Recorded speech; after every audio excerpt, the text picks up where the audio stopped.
Within the Zanze system there are 8 planets thriving with human colonies and glorious alien settlements. Those are Vertane, Takoha, Uanda, D77H, Orbita, Barnock, Halia and Sustain. However, people seem to forget that is a 9th called Timeron, an ancient planet that seems uninhabited and impenetrable if getting close to its ozone layer. A few ships have tried to land there but had disappeared when getting close, and this caused concerns for some companies who lost money on the crew members and ships. A small metal pod lands on the surface and 2 archaeologists called Copping and Corden emerge out with equipment. Copping scans the environment if it was breathable. It wasn't. Both removed their breathing apparatuses. Corden looked around. Orangey sandy dunes and contorted rock faces loom large over the landscape.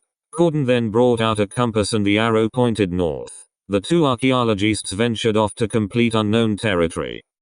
On the south of the planet, 2 warrior women were prepping for their journey, and one of them, Rena, was looking through a scope looking at Copping and Corden walking off in the distance. Other one, Erinella, walked her to her and had a look for herself. Erinella thinks they're after what they're after. Rena was going to say what it was until Erinella stopped her in conversation and said they need move to catch up with the 2 archaeologists and try to prevent them from taking what they're seeking. On the east side of the planet, the Doctor and Louisa are walking across the dunes looking around. Louisa was wearing a pair of sunglasses due to the planet having 3 suns, and the Doctor was grumbling to himself. The TARDIS had its power drained while in flight and had to forcibly land on Timeron. The Doctor was going to show Louisa the planet Florana, but alas, they have to do being stranded on a deserted planet, and the Doctor mentioned this had happened before in a previous incarnation. In the distance, the Doctor and Louisa come across a derelict spacecraft. The Doctor was examining the derelict while Louisa walked around it and accidentally trips over the remains of the crew members that been reduced to skeletons. The Doctor came round and looked at them. He thinks the crew members had died a long time ago, maybe due to loss of rations or the environment of the planet. The Doctor mentioned to Louisa that this derelict spacecraft went missing years ago and no one had found it. Louisa asked him how he knew about this, and the Doctor said he saw a newspaper article recently. Suddenly a loud bang and a mighty flash erupted near the Doctor and Louisa were standing. When the dust cloud evaporated, the thing that was bizarrely teleported to Timeron was a blue Austin Allegro, and inside was a family. The father opened the car door and looked around baffled. The other family members emerged out and also looked around. The Doctor and Louisa approached them. The 2 both asked if they were injured. They said no, although they were a bit shaken, and then asked if they were in Tunisia. The Doctor said they were on a planet in a different galaxy to theirs, and the son was ecstatic about this, much to the daughter's chagrin. The father was in a bit of mess. His recently bought car was destroyed and that their caravan holiday to the Lake District was ruined. Louisa asked the family where their caravan is, and then the caravan suddenly dropped out of the sky, reducing it like a newly produced scrap heap. The father put his head in his hand, while the mother put her hand over her mouth, shocked, and the Doctor then realized something. He waved his right hand over the wreckage of the car and then apologized to the family. The father asked him why. The Doctor explains when the TARDIS loses power, it can have involuntary spurs of time energy and it can take something out of its own time and place. He mentions events like a pterodactyl flying through Sarajevo in 1958 and Queen Victoria with Prince Albert in 23rd century Llandudno. The father was confused by this and wondered if he was starting with heat stroke. The mother said he was overacting in the situation they're in and said that the Doctor and Louisa are in the same boat as them. The Doctor asked where the family are from. The mother chimed in that they are from Reading 1974 and they are called the Swansons. The father is Richard. The mother is Patricia. The daughter is Deborah and the son is Oliver. The Doctor introduces himself and Louisa.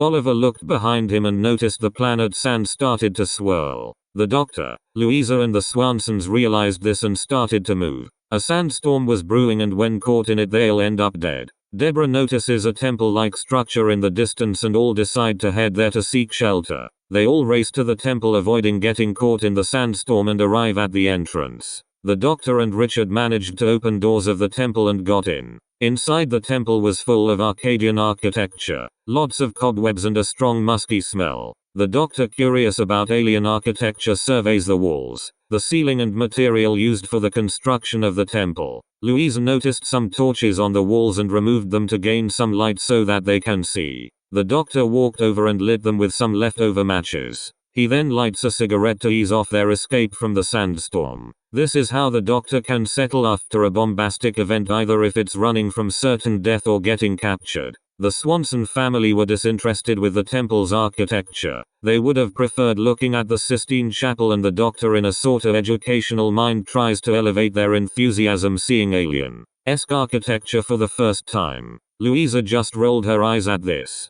Copping and Corden suddenly emerged from the shadows asking who they are. The Doctor introduces himself along with Louisa and the Swanson family. Erinella and Rena also appear, and a quick standoff between the three factions reached a paranoid tension. The Doctor said they are seeking shelter from the sandstorm and that it'll blow over in no time. Erinella pointed her sword at the Doctor and asked him if he could check if the sandstorm was over. The Doctor approached the door and opened it. The sandstorm was raging and swaying violent. The Doctor closed it and said he was unsure how it will finish. At the moment they are stuck inside the temple for now.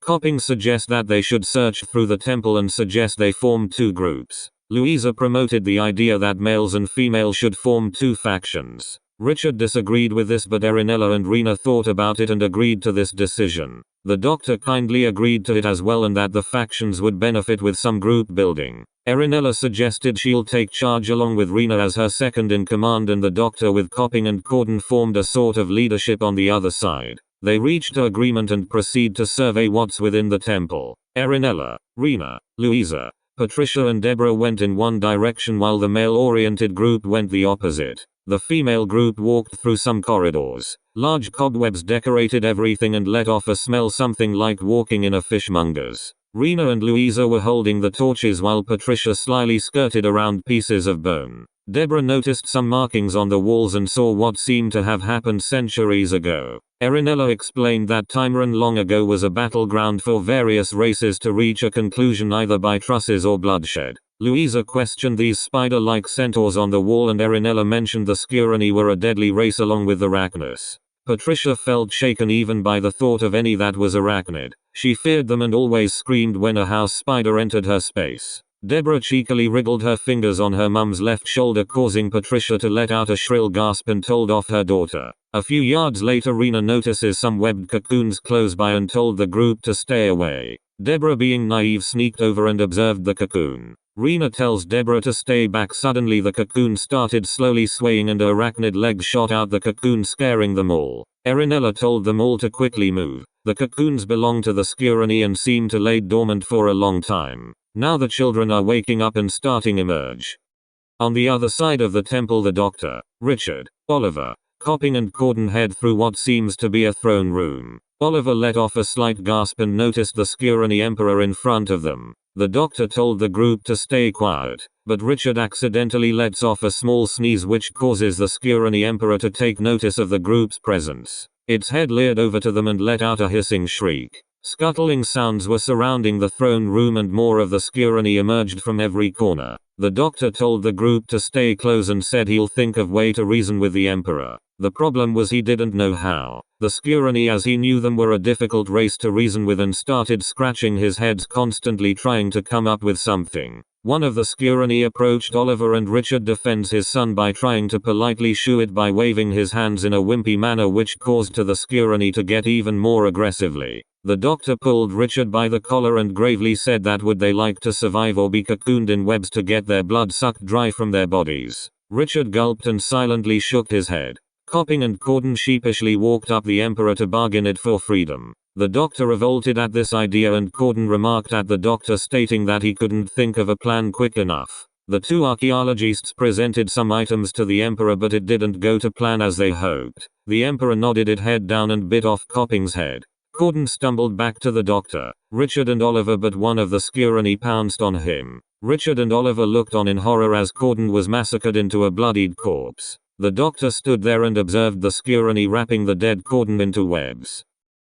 Suddenly Erinella and the rest strode in from a small cavern in the wall. Erinella and Rena brought out swords to commence battle with the Scurani. The Emperor screeched out and psychically ordered the others to kill them. It was easy killing them if weapons were handy, and various Scurani legs were flying all over the place. Once the attacker were killed, the Emperor broke free from its throne area and started crawling towards them. Rena went first to attack, but the Emperor thrusted its horned head into her, killing instantly. Erinella screamed in shock and grief. She became more ferocious and angry. She raced to the Emperor, swinging her sword violently and managed to cut it in place. But it didn't work and the Emperor caught her off guard. It stamped one of its arachnid legs into her, squishing her like an insect and flung her into a corner. The Emperor then turned to the Swanson family and all screamed in terror at the sheer size of it that was crawling towards them. Louisa pleaded the doctor to use the sonic screwdriver to distract it. The doctor quickly reached for it and released a high-pitched sound. The sound caused the Emperor to fumble and started to back off disorientated. It started to knock out the support pillars of the temple and was beginning to collapse. Some of the architecture fell on the Emperor and crushed it to death. The doctor tells Louisa and the Swanson to leave as the temple is collapsing.